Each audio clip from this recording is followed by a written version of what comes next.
عام طور پر یہ سمجھا جاتا ہے کہ منطق کی بڑی اہمیت ہے، خیال کی بڑی اہمیت ہے۔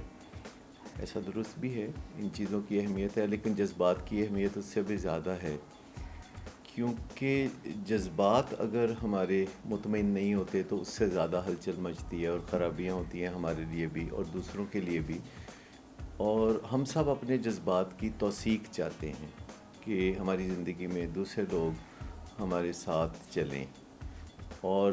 توثیق کریں ہمارے جذبات کی۔ ہمیں اپنے جذبات کی خود بھی توثیق کرنے کی ضرورت محسوس ہوتی ہے۔ ہم بار بار اپنے جذبات کے بارے میں سوچتے ہیں۔ ہم اپنے جذبات کے حوالے سے اگر سوچیں تو ان کا اظہار بھی ضروری ہے۔ اگر کوئی ہمیں پوچھتا ہے کہ کیا حال ہے تو ہمیں اپنے حقیقی جذبات سے آگاہ کرنا چاہیے دوسرے کو۔ ضروری نہیں کہ ہم ان جذبات کی وجوہات میں بھی جائیں۔ ہم کہہ سکتے ہیں کہ میں اچھا نہیں محسوس کر رہا، اور اگر کوئی پوچھے کہ کس وجہ سے آپ اچھا محسوس نہیں کر رہے تو وہ ہو سکتا ہے کہ آپ آسانی سے یہ کہہ سکتے ہیں کہ میں اچھا نہیں محسوس کر رہا، لیکن اس کی جو وجہ بتانا میرے لیے اس وقت ممکن نہیں یا آسان نہیں ہے۔ مجھے مشکل لگ رہا ہے کہ میں اپنی کوئی خاص ذاتی قسم کی بات آپ سے شیئر کروں، لیکن یہ بتانا بہت ضروری ہے کہ مجھے اچھا نہیں لگ رہا، یا میں بے چین ہوں، یا میں تھوڑا سا مایوس ہوں، یا دکھی ہوں، یا غصے میں ہوں، اور اس کی وجہ بتائے بغیر بھی میں اپنے جذبات کا اظہار کر سکتا ہوں، جس سے دوسرے لوگوں کو مجھ سے تال میل بنانے میں آسانی ہوگی۔ اگر میں یہ کہوں گا کہ میں بالکل ٹھیک ٹھاک ہوں، بہت اچھا ہوں، تو پھر لوگ ہم سے فوراً کچھ ایسی توقعات رکھ لیتے ہیں جو ہم پوری نہیں کر سکتے، جس سے پھر تنازع پیدا ہوتا ہے، پھر جس سے مشکل پیدا ہوتی ہے۔ چھوٹے چھوٹے جو آگے سے ریاکشنز ہوتے ہیں یہ دوسروں کی مدد کرتے ہیں، دوسروں کو انکریج کرتے ہیں کہ وہ آپ سے اپنے دل کی بات کر سکیں۔ جذبات کی توثیق کرنا بہت کارآمد رہتا ہے۔ اگر آپ کسی کو بولیں کہ تم کہہ رہے ہو میں دکھی ہوں، تو دکھی ہونے کی تو بات ہی کوئی نہیں ہے۔ اچھا تم دکھی ہو تو مجھے کیا، مینوں کی، مطلب اس طرح کے کچھ جو ریاکشنز آگے سے اگر ہم دینا شروع کر دیں کہ تمہارے جذبات کی مجھے کوئی پرواہ نہیں، اور ہم قریبی رشتوں میں ایسا سب سے زیادہ کرتے ہیں دوسرے لوگوں کے ساتھ جن کے ساتھ ہمارا تکلف کا رشتہ ہوتا ہے، تو پھر بھی ہم تھوڑا بہت ہاں کرتے ہیں، ہاں اچھا آپ کو کافی تکلیف ہوئی، آپ کو کافی مشکل ہوئی، تو ان کا ہم کچھ نہ کچھ لحاظ کرتے ہیں۔ لیکن خاص اپنے گھر میں ماں باپ کے ساتھ، بیوی بچوں کے ساتھ اور بہن بھائیوں کے ساتھ ہم ایسا کرنا ضروری نہیں سمجھتے۔ ہم سمجھتے ہیں کہ یہ کہیں بھاگے نہیں جا رہے ہیں، یہ تو ہمارے ہاتھ میں ہیں، تو یہ تو اپنے گھڑے کی مچھی ہیں، تو پھر یہ اس سے مشکلات پیدا ہوتی ہیں۔ گھروں میں جو زبان ہمیں عام طور پر سیکھنے کا موقع ملتا ہے وہ گزارے مزارے کی زبان ہوتی ہے، جس میں تم یہ میرے لیے کر دو، میں تمہارے لیے یہ کر دوں گا۔ لیکن اپنے جذبات کا اظہار گھروں میں کچھ عجیب سا سمجھا جاتا ہے، اس کی اجازت نہیں دی جاتی کہ لوگ گھروں میں بہت زیادہ جذبات کا اظہار کریں۔ ایسے لوگوں کو عام طور پر ملکہ جذبات کا نام دیا جاتا ہے، اور بعض اوقات انہیں تھوڑا سا ان کی نفی کی جاتی ہے جو لوگ اپنے جذبات کا اظہار کرتے ہیں۔ جذبات کی تکلیف بھی بہت زیادہ ہوتی ہے، جسمانی تکلیف سے بڑھ کے جذباتی تکلیفیں ہوتی ہیں۔ لوگ جذباتی تکلیفوں کی وجہ سے بعض اوقات اپنی زندگی کا خاتمہ کر لیتے ہیں، بعض اوقات لوگ اپنا بہت بڑا نقصان کر لیتے ہیں، بعض اوقات لوگ جیون ساتھی جذبات کی تکلیف کی وجہ سے چھوڑ دیتے ہیں، بعض اوقات جاب چھوڑتے ہیں، بعض اوقات جذباتی تکلیفوں سے لوگ ملک چھوڑ دیتے ہیں۔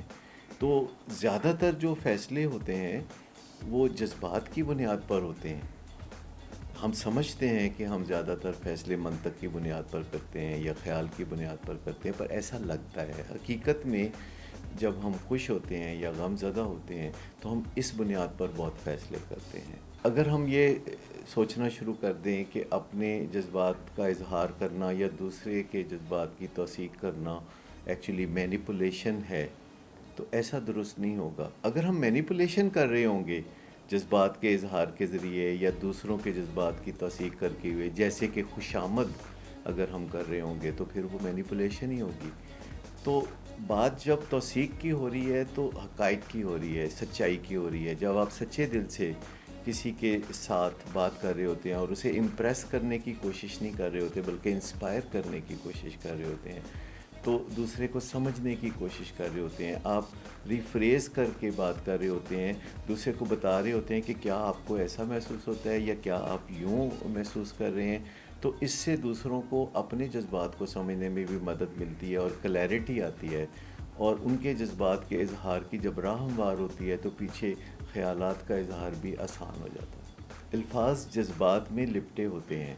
تو ان جذبات کو سمجھنا بہت ضروری ہے۔ اس کے بعد اس کے اندر چھپی ہوئی ضرورت، جو گہرائی میں کہیں چھپی ہوئی ضرورت ہے، کہیں اہمیت کسی کو چاہیے، کسی کو کچھ اور چاہیے، تو پھر ہمیں اس پہ بھی غور کرنے کی ضرورت ہوتی ہے۔ پھر ہمیں اپنے آپ کو اس کی جگہ رکھ کے دیکھنا ہوگا، تو ایسے موقع پہ پھر ہمارے تبادلہ خیال کی اہمیت بھی بڑھ جاتی ہے اور اس کے ثمرات بھی بہت زیادہ ہوتے ہیں۔ کوئی اپنی مالی مشکلات کا اگر اظہار کر رہا ہے اور اس کے لیے اپنے دکھ کا اظہار کر رہا ہے، اور آپ اس کے ساتھ ہمدردی کے بول رہے ہیں، اور پھر آپ کو یہ خدشہ ہو جاتا ہے کہ اب مجھے اس کی کوئی مالی مدد کرنی پڑے گی، تو ایسا ضروری نہیں ہے کہ آپ مالی مدد بھی کریں۔ آپ کا مدد کرنا بھی لازم نہیں ہے جب تک کہ دوسرا آپ سے مدد کی درخواست نہیں کرتا۔ جب دوسرا آپ سے مدد کی درخواست بھی کرتا ہے تو آپ کے لیے فوراً ضروری نہیں ہے کہ آپ مدد کے لیے کود پڑیں۔ پہلے آپ کو پوچھنا چاہیے کہ دوسرے کو کس قسم کی مدد چاہیے، اور آپ کو بتانا چاہیے کہ آپ کس قسم کی مدد دے سکتے ہیں۔ ذمہ داری جو ہے وہ جہاں بلانگ کرتی ہے وہ وہیں رہنی چاہیے، یعنی کسی کا چھابا اٹھواتے ہوئے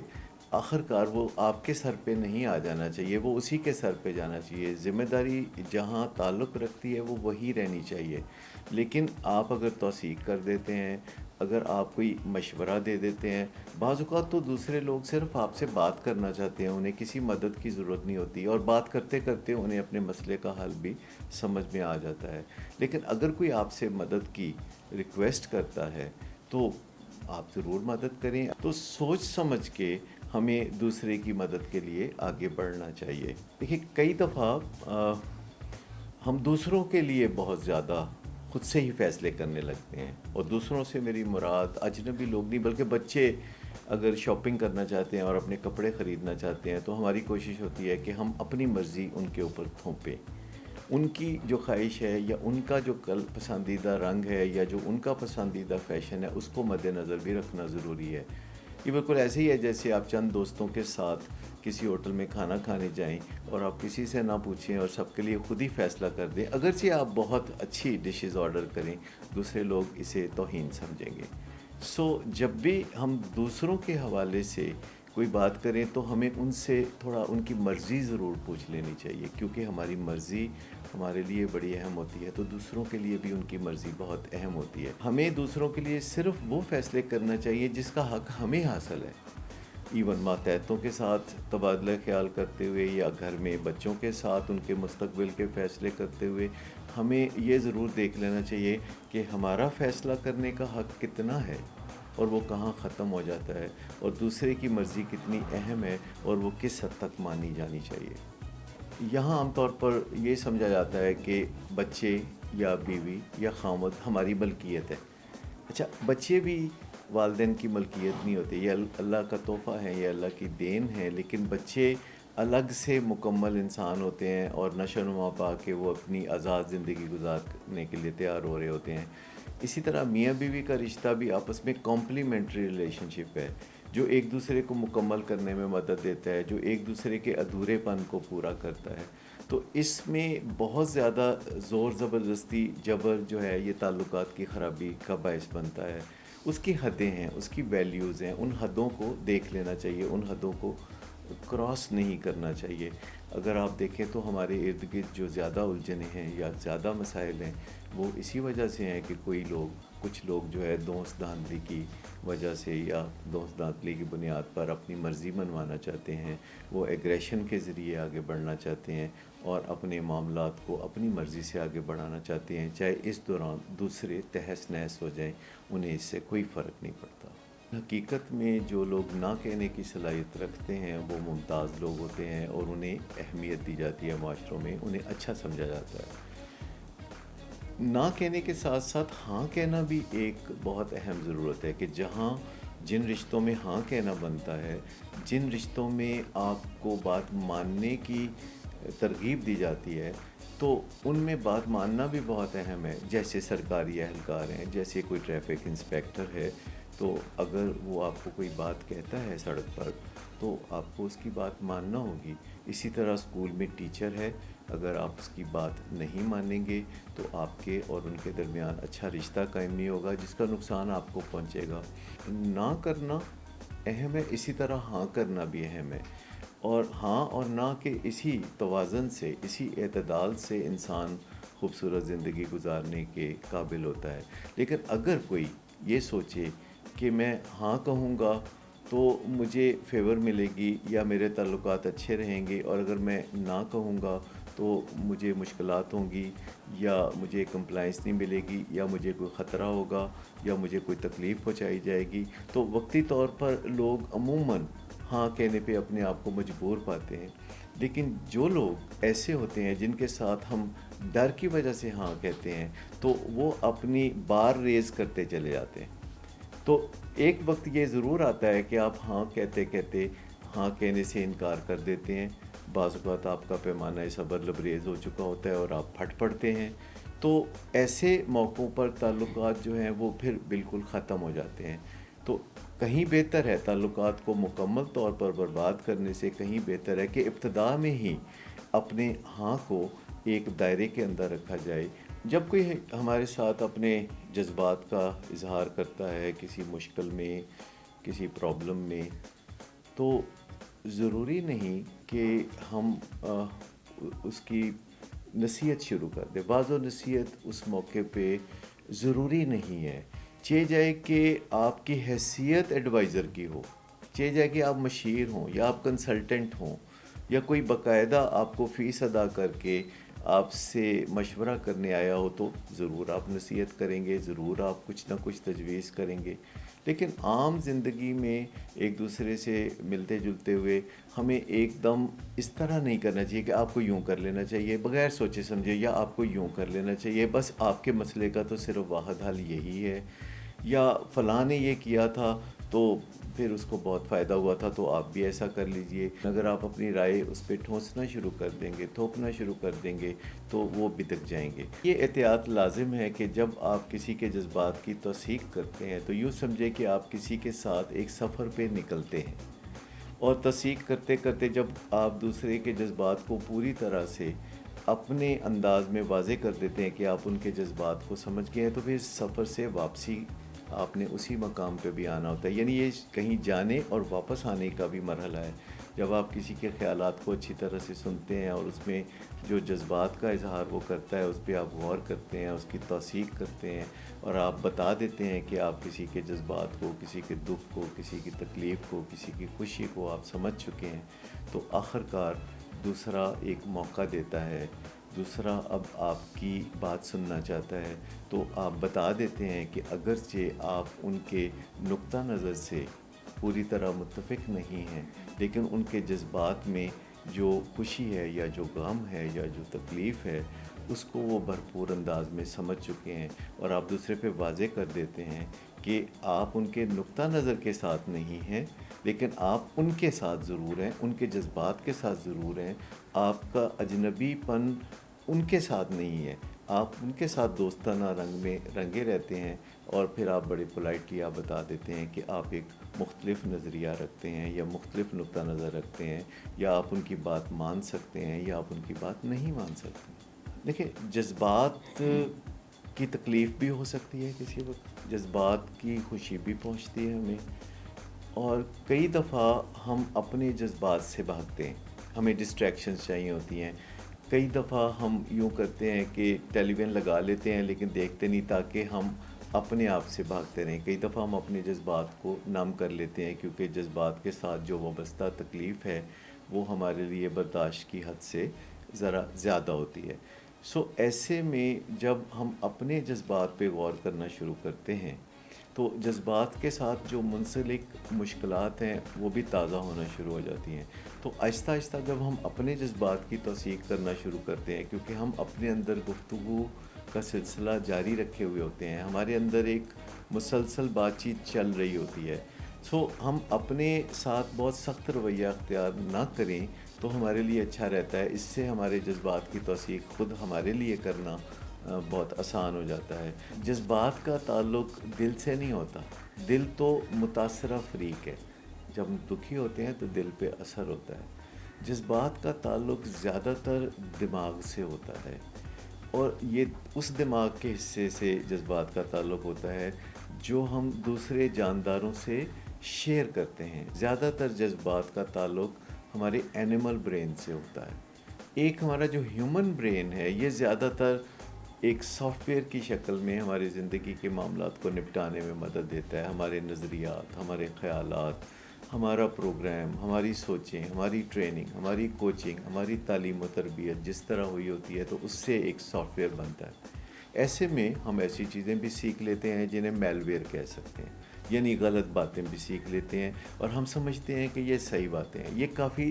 نقصان دہ بات ہو سکتی ہے کہ ہم نے کوئی غلط بات سیکھی ہو، کسی غلط نظریے پہ چل رہے ہوں، لیکن ہم سمجھ رہے ہوں کہ وہ صحیح نظریہ ہے۔ ایٹ لیسٹ اگر ہمیں پتہ ہو کہ یہ نظریہ غلط ہے تو آگے جد و جہد ہو سکتی ہے، ہم اس نظریے کو بدل سکتے ہیں۔ جذبات کا تعلق ہمارے دماغ کے اس حصے سے ہے جو ہم دوسرے تمام جانداروں سے شیئر کرتے ہیں۔ جیسے ہمارے اندر چھپکلی کا دماغ بھی ہوتا ہے، ہمارے اندر مویشیوں کا بھی ہوتا ہے، درندوں کا بھی، پرندوں کا بھی، بندروں کا بھی، اور دوسرے جانداروں کا دماغ ہوتا ہے، اور اس کی نشاندہی کی جا سکتی ہے۔ لہٰذا ہم بہت جلد بعض اوقات غصے میں آ جاتے ہیں، بعض اوقات ہم مایوس ہو جاتے ہیں۔ فائٹ اور فلائٹ کے بارے میں آپ نے سنا ہوگا۔ بہترین فیصلے وہ ہوتے ہیں جو پری میڈیٹیٹڈ ہوں، جنہیں پہلے سے سوچا سمجھا گیا ہو۔ جیسے اگر کوئی انسان یہ فیصلہ کر لیتا ہے کہ میں اپنی بیوی پر کبھی ہاتھ نہیں اٹھاؤں گا، تو یہ ایک طے شدہ فیصلہ اس کی مدد کرے گا اچھے ازدواجی تعلق میں۔ ہمارے اپنے لیے یہ پالیسی بہت اچھی ہے کہ ہم پل پل گریٹیچیوڈ میں رہیں۔ ہم چاروں طرف جب نظر دوڑائیں تو بہت سی چیزیں ہوتی ہیں جس پہ ہم اللہ تعالیٰ کا شکر ادا کر سکتے ہیں۔ ہمارے اپنے لیے یہ پالیسی بالکل ٹھیک ہے، لیکن جب دوسرے لوگ مایوسیوں کی اتھاہ گہرائیوں میں گرے ہوتے ہیں تو ان کو اس سے مدد نہیں ملتی کہ آپ گنوانا شروع کریں کہ ان پر اللہ تعالیٰ کی کتنی نعمتیں ہیں اور کتنی آسائشیں ان کو حاصل ہیں۔ یہ ایک احساس ہے جو کہ ہمارے اپنے اندر سے جب اٹھتا ہے تو یہ کارگر ہوتا ہے، اور جب ہم گریٹیچیوڈ میں ہوتے ہیں، جب ہم اظہار تشکر کرتے ہیں، جب ہم خدا کا یا کسی دوسرے انسان کا یا اپنے حالات کے حوالے سے اس کو ہم تسلیم کرتے ہیں کہ یہ اللہ تعالیٰ کی نعمتیں ہمارے ساتھ موجود ہیں، تو اس سے ہمیں بہت مدد ملتی ہے۔ کوئی بندہ ہو نہیں سکتا ایسا کہ جو شکرانہ بھی محسوس کرے اور غصے میں بھی ہو، جو شکرانے کے جذبات سے بھی لبریز ہو اور وہ غمزدہ بھی ہو اور وہ ڈپریشن میں بھی ہو۔ بہترین جذبات کی جو نگہداشت ہے اس کے لیے گریٹیچیوڈ، اظہار تشکر، یہ محسوس کرنا کہ مجھ پہ یہ نعمتیں ہیں، یعنی گلاس آدھا پانی سے بھرا ہوا ہے، یہ باتیں انسان کو جذبات کے لحاظ سے بہت صحت مندی کی طرف لے جاتی ہیں۔ لیکن اگر ہم ہر وقت ان چیزوں پہ غور کریں جو ہمیں حاصل نہیں ہیں تو پھر ہمیں مایوسیوں سے واسطہ پڑ جاتا ہے، اور دوسروں کی جن باتوں پہ ہم رنج کرتے ہیں اگر وہ آگے کوئی ہمیں مزید کوئی پریشانی نہیں بھی دیتے تو ہمارا رنج خود بخود بھی بڑھتا رہتا ہے۔ آپ کسی کے فیصلوں کو مکمل طور پر اپنے ہاتھ میں نہیں لے سکتے، چاہے آپ باس ہوں، چاہے آپ والد ہوں، چاہے آپ خاوند ہوں، یا آپ کسی طرح سے بھی سپیریئر پوزیشن رکھتے ہوں۔ حتمی طور پر آخری فیصلہ دوسرے لوگوں کی طرف سے آئے گا جو عاقل و بالغ ہو۔ آپ عاقل و بالغ لوگوں کے فیصلے خود اپنے ہاتھ میں نہیں لے سکتے۔ ہاں، آپ ان پر واضح کر سکتے ہیں کہ ان فیصلوں کے جو نتائج آئیں گے وہ بھی انہیں قبول کرنے ہوں گے، تاکہ وہ فہم و فراست کے زیور سے آراستہ ہو کے آئندہ اپنی زندگی کو اور بھی اچھا کر کے گزاریں۔ جوں جوں لوگ عمر میں آگے بڑھتے ہیں وہ زیادہ پریشان نظر آنے لگتے ہیں کہ پہلے وہ صرف اپنا فکر کرتے تھے، پھر وہ اپنے 5 بچوں کا فکر کرتے ہیں، پھر 5 بچوں کے 4 بچے ہیں تو پھر وہ 20 بچوں کا فکر کرتے ہیں۔ تو ہر ایک وقت میں ہر ایک کے ساتھ تو بہتری نہیں ہو رہی ہوتی ہے، اور اگر آپ دوسروں کے معاملات میں بہت زیادہ الجھے رہیں تو آپ کا سکون شاید غارت رہے گا، کیونکہ سب سے پہلی ذمہ داری آپ کے حوالے سے ہے کہ آپ اپنی ذمہ داریوں کو پورا کرتے ہوئے ایک پرسکون اور خوشحال زندگی گزار رہے ہوں۔ لوگ سمجھتے ہیں کہ جب لوہا گرم ہو تو چوٹ لگا دینی چاہیے۔ ہاں، لوہا گرم ہو تو ضرور چوٹ لگانی چاہیے، پر انسان لوہا نہیں ہوتا۔ انسان گوشت پوشت کا بنا ہوا ایک خوبصورت مجسمہ ہے۔ تو انسانوں کے ساتھ ڈیل کرتے ہوئے ہمیں کچھ لحاظ ضرور کرنا چاہیے کہ لوگوں کے سامنے انہیں شرمندگی نہ ہو، یا جس وقت وہ پہلے ہی تکلیف میں ہیں تو آپ نصیحتیں کرنے بیٹھ جائیں جیسے والدین اکثر کرتے ہیں، تو اس کے لیے تھوڑا بہت مناسب وقت کا انتظار ضرور کرنا چاہیے۔ جو ٹیچنگ مومنٹس ہیں وہ وہی ہیں جو لرننگ مومنٹس ہیں، تو ان کو ذرا پہچاننے کی ضرورت ہوتی ہے کہ کیا دوسرا بندہ ہم سے اس وقت کچھ سیکھنے کا خواہش مند ہے کہ نہیں۔ انسانوں میں ایک دوسرے کے ساتھ جو تبادلہ خیال کی صلاحیت ہے، اس کے بعد اس بات کا کوئی جواز نہیں کہ ہم لوگوں سے رشتے ناطے توڑیں، لوگوں سے ناراض ہو جائیں، انہیں چھونا چھوڑ دیں، ان کے ساتھ انٹچیبلٹی کا رشتہ بنا لیں، انہیں ہم انوائٹ نہ کریں، ہم ان کے پروگراموں میں شرکت نہ کریں، تو اس سے زندگی میں خوشحالی نہیں آتی، اس سے زندگی میں بہتری نہیں آتی، اس سے زندگی میں بربادی آتی۔ ان دی ہیٹ آف دی مومنٹ جسے ہم کہتے ہیں کہ بہت جذبات بھڑکے ہوئے ہیں اور فضا میں بہت جذباتی گرد ہے، اور ہمارے اور دوسرے کے خیالات میں فرق بہت زیادہ ہے، اور یہ وہی موقع ہوتے ہیں کہ جب نقصان کا خطرہ بھی بہت اونچے درجے کا ہوتا ہے۔ ایسے میں ہمارا دل چاہتا ہے کہ ہم فوراً بات کر لیں، لیکن یہی وہ وقت ہے جب ہمیں تھوڑا صبر کرنے کی ضرورت ہوتی ہے، کیونکہ کچھ وقت گزرنے کے ساتھ ساتھ ہمارے جذبات تھوڑا سا سیٹل ہونا شروع ہو جاتے ہیں۔ تو ایگزٹ لینا، اچھا یہ اس کا مطلب یہ نہیں کہ آپ کسی کے ساتھ بات چیت کر رہے ہیں اور کچھ شور شرابہ ہوا ہے تو آپ اٹھے ہیں اور دروازہ بینگ کر کے آپ نکل گئے ہیں، اسے ایگزٹ نہیں کہتے۔ ایگزٹ وہ ہوتا ہے جو آپ کسی کی اجازت سے لیتے ہیں۔ ایگزٹ وہ ہوتا ہے جس میں دوسرے کو آپ بتاتے ہیں کہ دوبارہ آپ کب واپس آئیں گے گفتگو کے لیے، اور اس میں ایک اچھی نیت سے آپ سوچتے ہیں کہ چونکہ معاملات طے نہیں ہو پا رہے تو ہمیں مزید سوچ بچار کی ضرورت ہے، ہمیں مزید معلومات کی ضرورت ہے، اور پھر ہم جا کے کچھ دور ہٹ کے اپنے ذہن میں سوچ سکتے ہیں کہ وہ کون سی چیزیں ہیں جو ہمارے درمیان ایگریمنٹ کی راہ میں بہت بڑی رکاوٹ ہیں۔ پروسیس انٹرونشن اور فیملی انٹرونشن اور کرائسس انٹرونشن ساری بہترین ہوتی ہے، لیکن ان کے موقع و محل ہوتے ہیں۔ یعنی پروسیس انٹرونشن میں معاملہ ابھی ابتدائی طور پر بگڑ رہا ہوتا ہے لیکن پوری طرح بگڑا نہیں ہوتا۔ فیملی انٹرونشن تب کرتے ہیں جب معاملہ کافی حد تک بگڑ چکا ہوتا ہے اور واضح نظر آ رہا ہوتا ہے کہ حالات بہت تیزی سے خرابی کی طرف جا رہے ہیں، جبکہ کرائسس انٹرونشن میں حالات خرابی کی طرف جا رہے ہوتے ہیں تو ہم موقع محل کے مطابق پروسیس انٹرونشن، فیملی انٹرونشن اور کرائسس انٹرونشن کا فیصلہ کرتے ہیں اور اس پہ قدم اٹھاتے ہیں۔ پروسیس انٹرونشن میں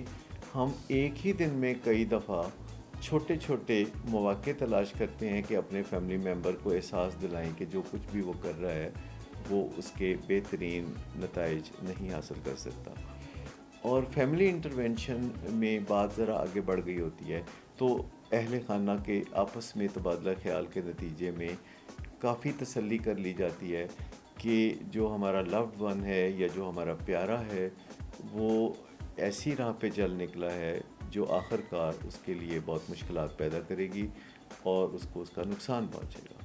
تو ایسے میں پھر ہم دن میں کئی دفعہ یہ کام نہیں کرتے بلکہ 2-4 ہفتوں کی تیاری کے بعد کسی ایک دن جا کے اس سے بات کرتے ہیں، اور ایک ہی دن وہ تمام نکات 1 بائی 1 اس کے سامنے رکھتے ہیں جن کی بنیاد پر آپ کو مداخلت کا خیال آیا۔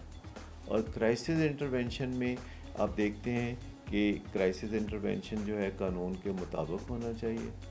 یہ معاشرتی رسم و رواج کے مطابق ہونا چاہیے، یہ اخلاقی اور شرعی طور پر جائز ہونا چاہیے۔ تو اگر آپ ہر طرح سے مطمئن ہو گئے ہیں تو پھر کرائسس انٹرونشن میں بھی دیر نہیں کرنی چاہیے، کیونکہ پھر جب ایک برا نتیجہ نکل آتا ہے تو بعض اوقات اس کے لیے کوئی ناقابل واپسی صورتحال پیدا ہو جاتی ہے، تو اس سے بچنا چاہیے۔ تو ماہرین اور اہل خانہ مل کے اور قانون کے مطابق کوئی قدم اٹھاتے ہیں تو اس کو کرائسس انٹرونشن کہتے ہیں، اور صحت مند معاشروں میں اس کا بھی رجحان کافی تیزی سے آگے بڑھ رہا ہے۔ 3 باتیں ہمیں یاد رکھنی چاہیے کہ ہمارے رویے مہربان رویے ہونے چاہیے، ہمارے رویے جو ہے بردباری کے، پولائٹنس کے ہونے چاہیے، اور ہمارے رویے عزت آبرو کے ساتھ ہونے چاہیے، دوسرے کی عزت خطرے میں نہیں پڑنی چاہیے۔ جب ہم ان چیزوں کا خیال رکھیں گے تو ہماری بات میں خود بخود بہت زیادہ وزن پیدا ہو جائے گا، اور دوسرے ہماری بات کو تسلیم کرنے کے لیے زیادہ آسانی سے آمادہ ہوں گے۔